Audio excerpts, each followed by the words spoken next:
if you really think about A/B testing, basically it is all about understanding human behavior. And maybe even more specifically, it is about how people make their decisions. So this was really the foundation of our company. So Crobox in a nutshell, we founded the company in 2014. So currently we're existing 2 years. We've worked, I think, for half a year really on the product with a team of 4 founders, 2 with a background in artificial intelligence and 2 with a background in e-commerce. Currently we're with a team of 18 people. Well, we raised our around 1.1 million this summer. We won a marketing technology award. We have an office currently in Amsterdam, and we're opening in London.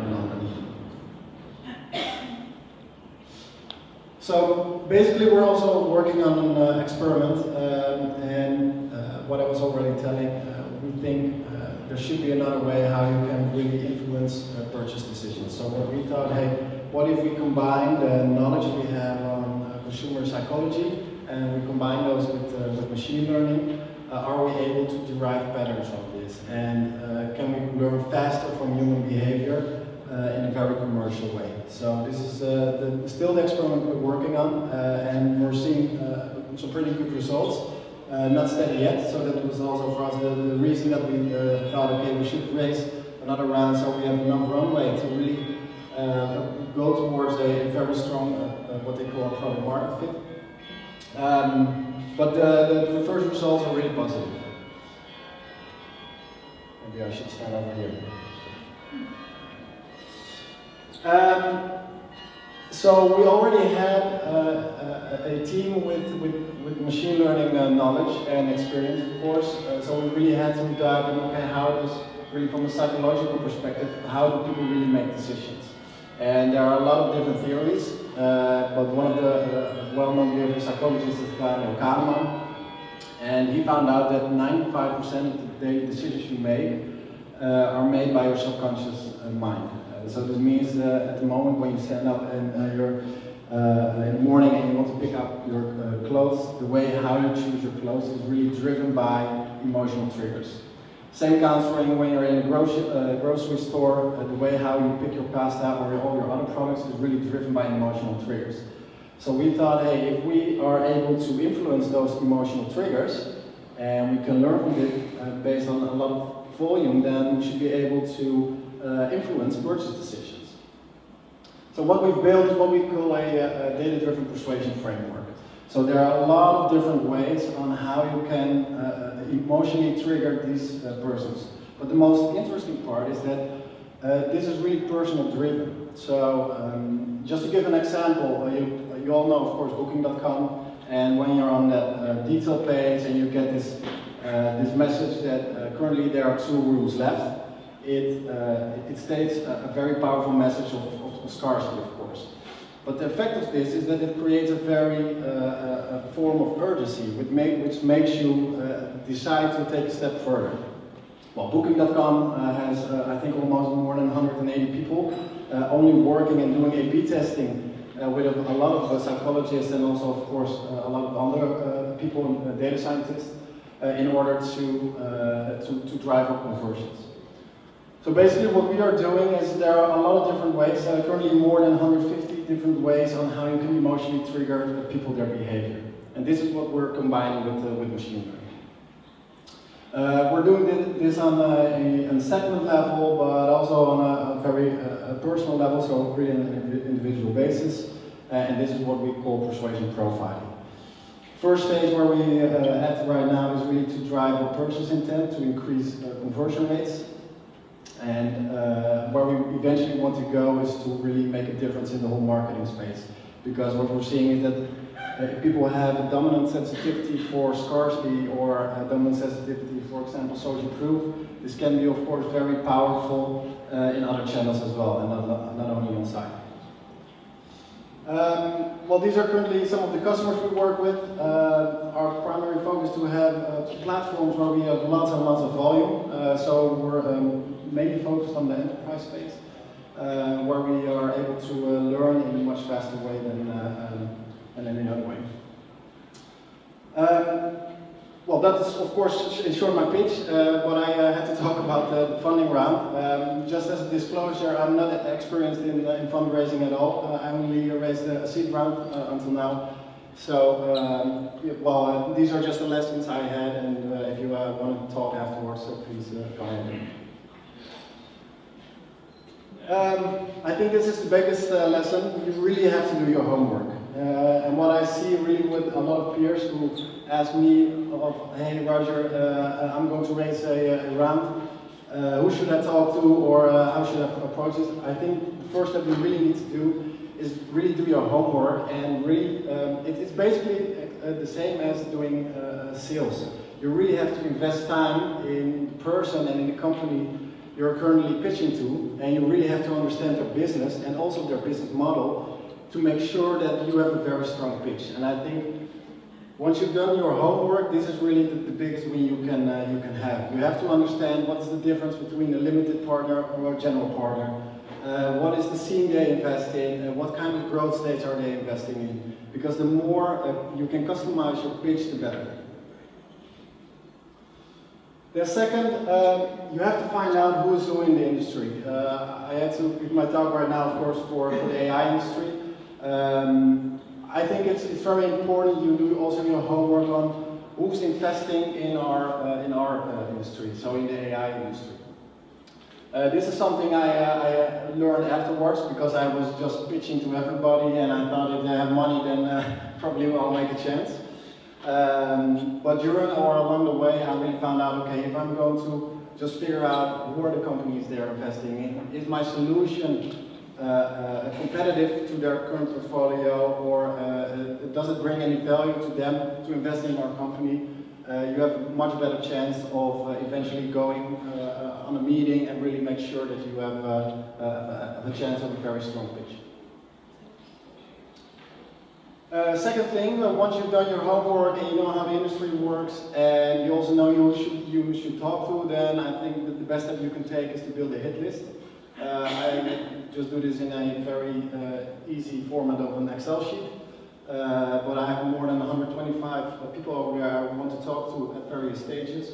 And for every single person I have a touch point with, or some form of contact, so with an email or I spoke to them, I just give a very short summary. So on every person I speak to, I know the next time I speak to that what was the previous history of this conversation. Well, once again, it's just exactly the same as doing sales. Because investors also remind a lot, my experience. Another good one is, well, know the portfolio, know the companies where they invest in. I experienced that it's also a very good approach in getting in touch with investors. If you have some sort of solution or a product, try to sell to their portfolio, because it's a very good access to eventually get to the investor. So these companies are usually, well, of course it depends on what kind of company. I don't think it's really easy to get in touch with Mark Zuckerberg, but I think for most of the companies, they are much more easy to approach. And once you get in touch with them and you really have really show value with your product, you have a much better chance of getting a very warm introduction to your investor, or potential investor. Well, I don't have any experience with raising a Series A, but I do have experience with raising the seed round, and what I've found out is that it's really about two things. It's about people and product. And what I mean with people is, once you're pitching, especially in the seed stage, the reason why investors want to invest in the seed stage is because of two things. One, they really believe in the founding team and the experience of the founding team. And the second is because your product somehow shows some traction for a very big potential market. If you're able to get these points, how do you say this, very strong and good, then you have a very good chance of getting or raising a seed round.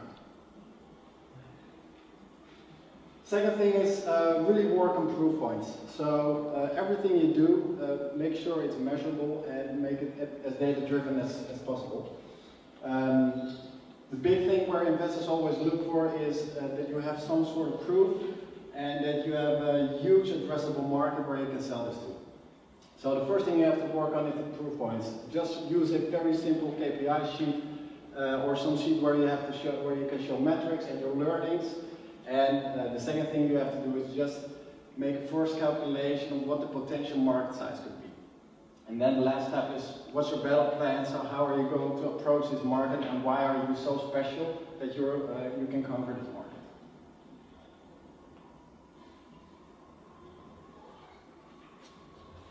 Well, if this is all checked, then I think it's the right time to really finalize and fine-tune your pitch deck. I don't say that you should do your pitch deck before, but just make it very raw, because you're going to talk to a lot of people and you're getting tons of feedback, and definitely your first pitch deck is not good at all. So you just need to refine this afterwards, when you really have those very important proof points of some traction in a very big market.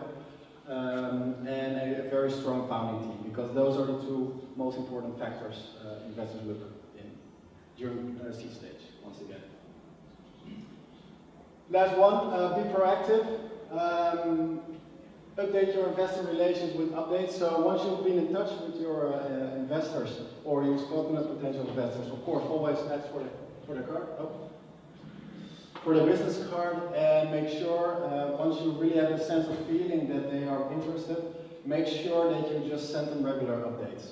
Because especially investors, they get hundreds and hundreds of potential people they should talk to, so you have to keep them updated on your progress. So I'm sending this out, I think, to around 27, 28 investors I have a very good relationship to.